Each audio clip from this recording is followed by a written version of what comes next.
একাদশ শ্রেণীর উল্লেখযোগ্য একটি কবিতা বাড়ির কাছে আরসিনগর। এই কবিতাটা আমরা আজকে উৎস, বিষয়বস্তু, ব্যাখ্যা যতটা দিক থেকে সম্পূর্ণ করা যায় আমরা চেষ্টা করব। বাড়ির কাছে আরসিনগর কবিতা ব্যাখ্যা করতে গিয়ে প্রথমেই উৎস সম্পর্কে বলি। এই কবিতাটা নেওয়া হয়েছে লালন গীতিকা থেকে। এই লালন গীতিকাটা কি আমাদের একটু জানতে হবে। লালন একজন ফকির ছিলেন। ফকির বলতে তারা হচ্ছে ঈশ্বরের নাম কীর্তন করতে করতে চারিদিকে ঘুরে বেড়ান। সেই লালন তিনি কিন্তু কোনো কবিতা লেখেননি, কোনো গান লেখেননি। তিনি মুখে মুখে গান করে করে বেড়াতেন।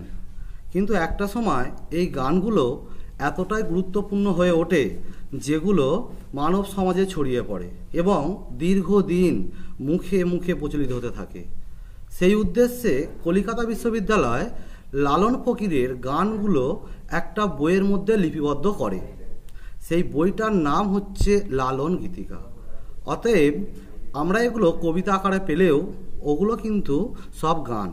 সেই লালন গীতিকা থেকে আমাদের আজকের আলোচ্য কবিতা বাড়ির কাছে আরসিনগর কবিতাটি নেওয়া হয়েছে।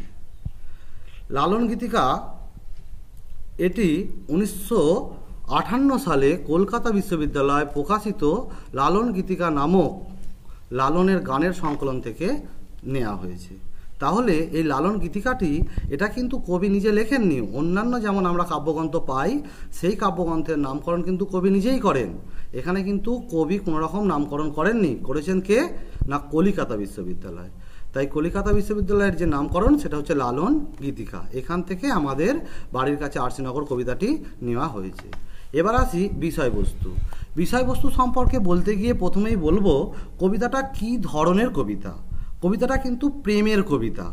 এটা নানান রকম আমরা ব্যাখ্যা পাই যেটা ছাত্রছাত্রীদের বুঝতে খুব অসুবিধা হয়। তাহলে প্রেমের কবিতা ব্যাখ্যা করতে গিয়ে আমাকে প্রথমে প্রেম কী জিনিস সেটা বলতে হবে।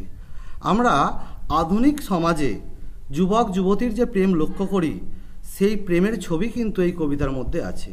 প্রেম বলতে কি বোঝায় না এক পুরুষ এক নারীর ওপর আকৃষ্ট বা নারী এক পুরুষের ওপর আকৃষ্ট। আমরা যদি ধরে নিই কোনো পুরুষ প্রেমে পড়েছে তাহলে তার প্রেমিকের কাছে বা প্রেমিকের সান্নিধ্য পাওয়ার জন্য সব সময় চেষ্টা করে। তার মনে হয় যে খেতে বসতে শুতে সব সময় তার কথাই মনে পড়ে। প্রেমিক আর প্রেমিকার টান তীব্র, যেটা আমরা সমাজে দেখতে পাই। কিছু কিছু ক্ষেত্রে দেখা যায় যে প্রেমের কারণে বাবা মা সম্পত্তি বিষয় সব কিছু ত্যাগ করতে চায়। তাহলে বুঝতে হবে প্রেমের টান কত বড়। শুধু তাই নয়, অনেক ক্ষেত্রে জীবনকেও তারা তুচ্ছ করে তোলে। এই রকম প্রেম। তাহলে এত কথা কেন বললাম? কারণ কবিতাটা প্রেমের কবিতা। এখন প্রশ্ন হচ্ছে এখানে কে কার প্রেমে পড়েছে? এখানে কবি নিজে অর্থাৎ লালন ফকির ঈশ্বরের প্রেমে পড়েছেন। ঈশ্বর কোথায় থাকেন, ঈশ্বর কি, ঈশ্বরের নানান রকম অর্থাৎ ঈশ্বর বলতে কবির মনের মানুষ কোথায় থাকেন, কী রকম বিস্তারিত এই কবিতায় বর্ণনা করা হয়েছে। ঈশ্বরের কথা বলতে গিয়ে প্রথমে বলি ঈশ্বর তো আর চোখে দেখা যায় না।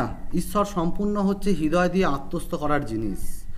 তাই তিনি ঈশ্বরকে ধরতে চাইছেন, দেখতে চাইছেন, কিন্তু দেখতে পাচ্ছেন না।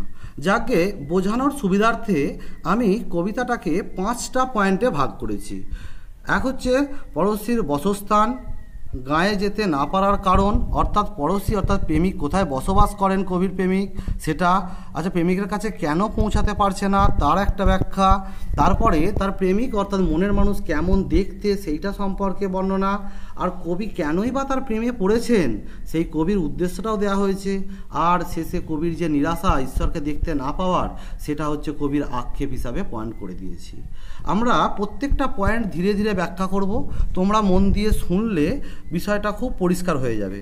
এই ব্যাখ্যা সম্পূর্ণ হলে তারপরে আমরা টেক্সট ধরে আবার ব্যাখ্যা করব।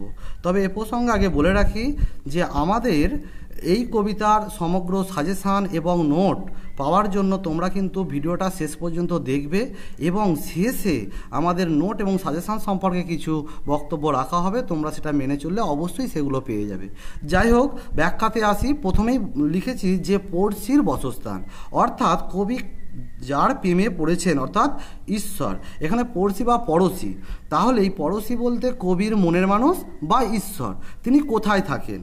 তাহলে প্রেমে পড়েছেন যার, তিনি কোথায় থাকেন আগে সেটা সন্ধান করতে হবে, তবে না তাকে পাওয়া যাবে। সেক্ষেত্রে আমরা দেখি লাইনে প্রথমেই লেখা আছে, আমি একদিনও না দেখিলাম তারে। তারে বলতে মনের মানুষ বা ঈশ্বরকে। কবি বলছেন আমি একদিনও তারে দেখতে পেলাম না, আমার বাড়ির কাছে আরসিনগর। এই লাইনটা খুব গুরুত্বপূর্ণ। বাড়ির কাছে আরসিনগর, বাড়ি বলতে কি বোঝায়? বাড়ি বলতে বুঝিয়েছেন কবির যে রক্ত মাংসের দেহ, ওই দেহটাকে বাড়ি বলা হয়েছে। তাহলে বাড়ি যদি দেহটা হয়, তাহলে আরসিনগর কি? আরসিনগরের মানে হচ্ছে আনন্দনগর। আনন্দনগর কি? সেখানে হিংসা, ক্রোধ, মারামারি কিচ্ছু নেই, সেখানে শুধু আনন্দ, আনন্দ, সুখ আর সুখ। সেই জায়গাটা কোথায় অবস্থান করে? সেই জায়গাটা কবির হৃদয়ে, অর্থাৎ প্রত্যেক মানুষের মধ্যে ঈশ্বর আছে। সেই হৃদয় বলে একটা জায়গা, যেখানে বসবাস করেন হচ্ছে কবির মনের মানুষ অর্থাৎ ঈশ্বর। তাহলে কবির দেহটা যদি বাড়ি হয়, তাহলে কবির হৃদয়ে অবস্থান করেন কে? না কবির প্রেমিক। সে কে? না পড়শি অর্থাৎ কবির মনের মানুষ। তাহলে আরসিনগর মানে কি হলো? আনন্দনগর। বলছে ও এক পড়শি বসত করে, যে পড়শি বসত করে। তাহলে এটুকু সারসংক্ষেপ করলে কি পাবো? না কবি বলছেন যে আমার দেহের মধ্যেই অবস্থান করছে আনন্দনগর, যেখানে বসবাস করছে কবির প্রেমিক বা কবির মনের মানুষ। তিনি বসবাস করছেন সেই হৃদয়ে, সেই হৃদয়ের কথা বলা হয়েছে, যেখানে হৃদয়ে বসবাস করছেন। তাহলে লাইনটা আগে পড়ে দিই, আমি একদিনও না দেখলাম তারে, অর্থাৎ আমি অর্থাৎ কবি বলছে আমি তারে অর্থাৎ ঈশ্বর বা মনের মানুষকে একদিনও দেখলাম না, আমার বাড়ির কাছে অর্থাৎ আমার দেহের মধ্যেই অবস্থান করছে সেই আনন্দনগর, যেখানে বসত করছে কবির পড়শি। যাক, তাহলে কবির প্রেমিক অর্থাৎ মনের মানুষ কোথায় বসবাস করে আমরা এটা পেলাম, যে কবির হৃদয়ের মধ্যেই বসবাস করে। তারপরে বলছে কবির হৃদয়ের মধ্যেও যদি বসবাস করছে, কবির হৃদয়ের মধ্যেও যদি কবির মনের মানুষ বসবাস করছেন, তবুও কেন সেখানে যেতে পারছে না বা সেই গ্রামে যেতে পারছে? তার কারণ হিসাবে কবি বলেছেন যে একটা গ্রামকে যদি জল দ্বারা বেষ্টন করা থাকে, তাহলে ওই জল অতিক্রমণ করে সাঁতার না জানলে, নৌকা না থাকলে যেমন যাওয়া যায় না, খুব কষ্টকর হয়ে যায়। কবিও বলছেন তেমন যে আমার অর্থাৎ আমি যেতে চাইছি ওই আরসিনগরে, কিন্তু ওই গ্রামটার যেমন জল বাধা হয়ে দাঁড়িয়ে আছে, গ্রামে যাওয়া যাচ্ছে না, কবির কাছেও কামনা, বাসনা, লোভ যেগুলো থাকলে ঈশ্বর ধরা দেয় না, সেইগুলো বাধা হয়ে দাঁড়িয়ে আছে। নৌকা না থাকলে যেমন ওই জলকে অতিক্রমণ করা যায় না, ঠিক তেমনই কবি বলছেন আমার এমন কোনো মন্ত্র জানা নেই যার দ্বারা ওই কামনা, বাসনার বাধাকে ঠেলে আমি ওই আরসিনগরে যেতে পারবো।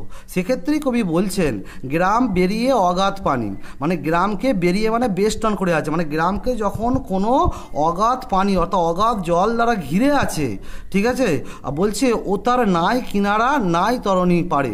কিনারা মানে কি? মানে তার কোনো হচ্ছে ধার বা শেষ নেই, আবার তরণী নেই, মানে নৌকা নেই। যেমন নৌকা না থাকলে গ্রামে যাওয়া যায় না, ঠিক কবিও বলছেন আমার এমন কোনো মন্ত্র জানা নেই যার দ্বারা আমি পৌঁছতে পারি সেই গ্রামে অর্থাৎ আরসিনগরে, যেখানে গেলে কবি তার মনের মানুষকে পাবেন। তারপরে কবি কি বলছেন? আমি বাঞ্ছা করি দেখবো তারই। বাঞ্ছা মানে মনের ইচ্ছা, কবির মনের একান্ত ইচ্ছা, তারই দেখবো। আসলে প্রেম তো এই জিনিস, তাকে দেখার জন্য ছটপট করে। কবিরও মন কিন্তু ছটপট করছে তারই বলতে ঈশ্বরকে দেখার জন্য, কিন্তু বলছেন আমি কেমনে সেগা যাই রে, বলতে কেমন করে আমি সে গ্রামে যাব সেটা তো আমার জানা নেই, অর্থাৎ আমার এমন কোনো মন্ত্র জানা নেই যার দ্বারা কিন্তু আমি ওখানে পৌঁছাতে পারবো। তাহলে এটা সারসংক্ষেপ করে কী পেলাম? কবি বলছেন যে কোনো গ্রামকে জল দ্বারা বেষ্টন করে থাকলে, নৌকা না থাকলে যেমন যাওয়া যায় না, কবিও বললেন যে আমার কামনা বাসনা থাকার জন্য আমি সেই কামনা বাসনাকে অতিক্রম করার মতো মন্ত্র না থাকায় আমি কিন্তু যেতে পারছি না ওই আরসিনগরে, তার মানে আমি পড়শির কাছে পৌঁছাতে পারছি না। পরের পয়েন্টটা কী করেছি? পড়শির বর্ণনা, অর্থাৎ কবি কার প্রেমে পড়েছেন, সে কেমন দেখতে, তার রূপ কেমন, তিনি কি করেন, সেই সমস্ত বর্ণনা এই 4টি লাইনের মধ্যে দেওয়া আছে। কবি বলছেন যে কবি ঈশ্বরের প্রেমে পড়েছেন, অর্থাৎ সেই ঈশ্বরের হাত, পা, কাঁধ, মাথা কিছুই নেই। হওয়াটাই স্বাভাবিক, কারণ ঈশ্বর চোখে দেখা যায় না, কেবলমাত্র হৃদয়ের জিনিস, হৃদয় দিয়ে উপভোগ করতে হয়। সেই জন্য বলছেন যে ঈশ্বরের কবি যার প্রেমে পড়েছেন তার হাত, পা, কাঁধ, মাথা কিছুই নেই। সেই জন্য বলছে বলবো কি সেই পড়শির কথা বা বলবো কি সেই পড়শির কথা, ও তার হস্ত, পদ, স্কন্দ, মাথা নাই রে। হাত, পা, স্কন্দ মানে কাঁধ, মাথা তার কিছুই নেই। তার মানে কি? তিনি নিরাকার। নিরাকার বলতে কি? নিরাকার বলতে বোঝায় তার কোনো আকার নেই। কীরকম? আমরা বস্তু জগতে কি দেখি? ইট, কাঠ পাথর এগুলোর একটা আকার আছে, কিন্তু বায়ুর কোনো আকার নেই। আলো এর কোনো আকার আছে? আকার নেই। ঠিক ঈশ্বরও সেই রকম, তার কোনো আকার নেই যাকে দেখা যাবে। ঠিক আছে, তিনি কোথায় থাকেন? সে ক্ষণেক থাকে শূন্যের ওপর, আবার ক্ষণেক ভাসে নীরে।